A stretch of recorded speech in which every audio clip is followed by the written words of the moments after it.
ছোটবেলায় ভাবতাম সংসার মানে সাজানো ঘর, ভালোবাসা আর হাসিমুখ। কিন্তু সংসার জীবনে ঢুকে বুঝেছি সংসার মানে দায়িত্ব, ধৈর্য আর প্রতিদিনের লড়াই। আবার এখানেই সবচেয়ে বেশি শান্তি, কারণ এখানেই মায়া জন্মে, ভালোবাসা বেঁচে থাকে। আসসালামু আলাইকুম, কেমন আছেন সবাই? লিজেন্ডারি লাইফ অফ নিপা ব্লগে আপনাদের সবাইকে স্বাগত। গতকালের ভিডিওতে আমি দেখিয়েছিলাম চিকেন ফ্রাই করার জন্য চিকেন ম্যারিনেট করে রাখছি, আর আজকে সেগুলো ময়দায় সুন্দরভাবে কোট করে নিয়ে ভেজে নিচ্ছি বাচ্চার স্কুলে টিফিন দেওয়ার জন্য। আর আজকে সকালে একটু তাড়াতাড়ি উঠে গিয়েছি স্কুলে যাওয়ার জন্য। অন্যান্য দিন তেমন কিছুই খেয়ে যায় না, তবে আজকে বললো আমি চিকেন ফ্রাই খাবো, সেজন্য তাকেও একটু খাইয়ে দিলাম। দুই ছেলে স্কুলে চলে যাবার পর আমিও রিল্যাক্সে বসে একটু নাস্তা করে নিয়েছি, তারপর আবার কাজে নেমে পড়েছি। প্রতিদিন সকালটা একরকম যুদ্ধের মতো শুরু হয়। সকালবেলা চোখ খোলার আগেই চিন্তা হয় বাচ্চার স্কুল, বাচ্চার টিফিন, বাচ্চার সকালের নাস্তা। সংসারের কাজগুলো পারফেক্টলি করতে গিয়ে অনেক মেয়েরা নিজের যত্নের কথা ভুলে যায়, তবু তারা সবকিছু সামলে নিয়ে আবার হাসে, কারণ মেয়েরা জানে দিন শেষে সে যদি খুশি থাকে সংসারটা সুন্দর হয়ে ওঠে। আজকে বেশি করে কিছু আদা রসুন ব্লেন্ড করে রেখে দিলাম, আইস বক্সে করে রেখে দিলে রান্না করতে বেশ সুবিধা হয়। এরই মাঝে আরো অনেক কাজ করে নিয়েছি, তারপর আমি কিছু ফল কেটে নিয়ে বসলাম। আমি সবসময় চেষ্টা করি রান্না করতে যাওয়ার আগে কিছু ফল খেয়ে নিতে, মাঝে মাঝে আবার রান্নার মাঝখানেও খাই। সংসারের এত দিক সামলাতে গিয়ে আমরা যদি নিজের যত্ন নিতে ভুলে যাই তাহলে অনেক মূল্যবান জিনিস হারিয়ে ফেলি। অনেক মেয়েরাই আছে সংসারে ঢুকে আর নিজেকে খুঁজে পায় না, তাই যত ব্যস্ততায় থাকুক নিজেকে ভুলে যাওয়া যাবে না। আমাদের জীবন থেকে যত কিছুই হারিয়ে যাক না কেন, আমরা যদি নিজেকে হারিয়ে ফেলি অনেক মূল্যবান কিছু হারিয়ে ফেলি। আমি রান্না করার জন্য সবকিছু কেটে বেছে গুছিয়ে নিয়েছি। এক চুলায় শাক বসিয়ে দিয়েছি, অন্য চুলায় মাছ রান্না করছি। ইদানিং বাসাতে বেশিরভাগই মাছের এবং সবজির আইটেম গুলো বেশি করছি, শুধুমাত্র বাচ্চাদের সুস্থতার কথা চিন্তা করে। আমি চেষ্টা করি আমার প্রত্যেকটা রান্নাতেই তেল কম দিয়ে রান্না করার, যতটুকু না দিলেই নয় ঠিক ততটুকুই দেওয়ার চেষ্টা করি। আগেকার দিনের মানুষজন অনেক পরিশ্রম করতো এবং তারা খুবই সুস্থ থাকতো, কিন্তু এখনকার যুগে আমরা যদি সেই পরিশ্রম করতে চাই আমরা কিন্তু আর টিকে থাকতে পারবো না। আমরাও পারতাম যদি সেই যুগের মানুষদের খাবার দাবার ফলো করতে পারতাম। তারা কিন্তু তেল জাতীয় খাবার খুব কম খেত, ফাস্টফুড জাতীয় খাবারের সাথে তাদের পরিচয়ই ছিল না। আমার মনে হয় চিকেন ফ্রাই আর পিৎজা আবিষ্কার হওয়ার পর থেকে আমরা এত বেশি অসুস্থ হয়ে পড়েছি।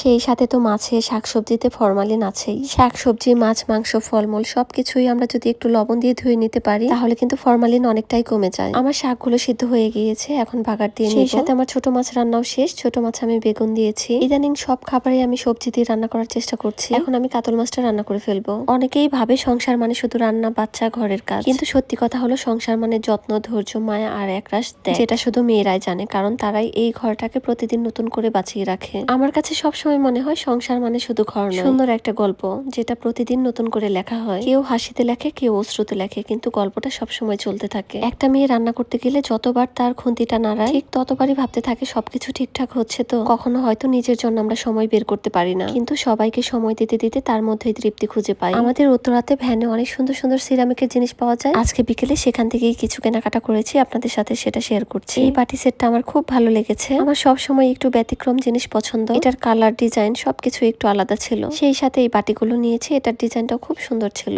এই ভ্যানগুলোতে মাঝে মাঝে অনেক সুন্দর জিনিস পাওয়া যায়, শুধু একটু খুঁজে নিতে হয়। আজকে যাওয়ার পর হঠাৎ করে এই বাটিগুলো আমার চোখে পড়লো আর নিয়ে নিলাম। সেই সাথে আমি আজকে একটা চপিং বোর্ড নিয়েছি, আমার বিভিন্ন ডিজাইনের চপিং বোর্ড খুবই ভালো লাগে। সেই সাথে এই গ্লাস হোল্ডারটাও নিয়েছি, আর নিয়েছি একটা স্টিমার। যেহেতু সামনে শীত আসছে, মোমো অথবা ভাপে সিদ্ধ এই টাইপের খাবারগুলো বেশি খাওয়া হবে, সেজন্য আমি এটা নিয়ে নিলাম। সংসারের কাজ, হাজার ব্যস্ততার মাঝে শখের কিছু কেনাকাটা করলে মনটা ভালো হয়ে যায়। বাইরের পৃথিবী হয়তো একটা মেয়ের ত্যাগ বোঝে না, কিন্তু প্রতিটা ঘরের আড়ালে এক একটা অদেখা গল্প লুকিয়ে থাকে, যেখানে এক নারী প্রতিদিন নিজের সামান্য সুখ ত্যাগ করে পরিবারের জন্য সুন্দর একটা আগামী গড়ে। এই সুন্দর কাপটা আমার চাচাতো বোন আমাকে গিফট করেছে চা খাওয়ার জন্য, এটা আমার খুবই পছন্দ হয়েছে। আমার ভিডিওগুলো আপনাদের যদি ভালো লেগে থাকে লাইক, কমেন্ট, শেয়ার করে পাশে থাকবেন। ভিডিওটি দেখার জন্য সবাইকে অনেক ধন্যবাদ। আল্লাহ হাফেজ।